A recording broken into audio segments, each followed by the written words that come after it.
What's up, everyone? I'm Steven here with Tiny House Listings, and today I want to quickly give you a little tip, that a little tool actually that we use here at Tiny House Listings and we recommend for all of our customers and people who live in our tiny house communities. It's this little object called a freeze miser.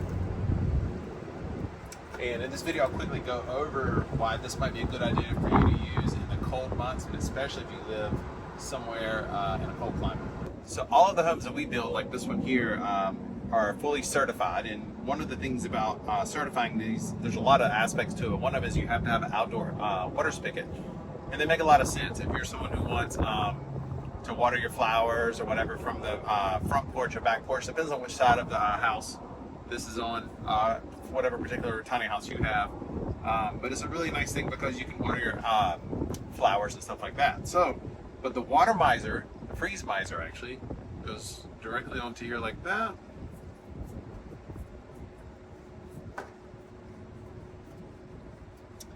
And what you do is you turn the water spigot on. You keep it on in the cold months. And this particular device has a really interesting way, the way it operates. It has a wax ring on the inside. And so what happens is when it gets cold, it actually contracts and it allows water to flow through.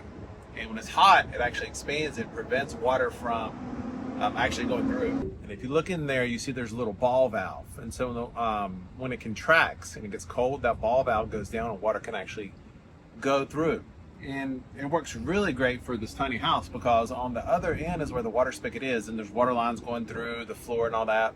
Well, what happens is at night, let's say if you're asleep, and instead of actually having to turn a water spigot on or whatever, this right here, all the water lines go through the spigot here, and it keeps a nice constant drip, and that'll prevent your water lines from freezing.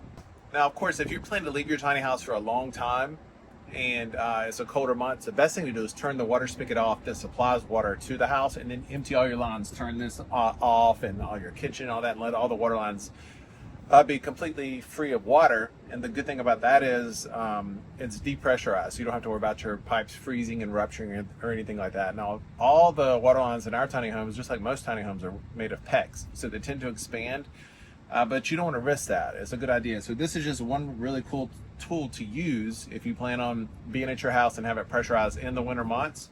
Again, it allows all of the water lines to be free because it keeps a steady drip. So the colder that it gets, the more water you'll see. So if it's 0 degrees, you'll see water coming out of here at a very, very steady stream. If it's right at freezing, there'll be just drips. So it's a really interesting little tool. So just one more thing that you might want to consider having for your tiny house.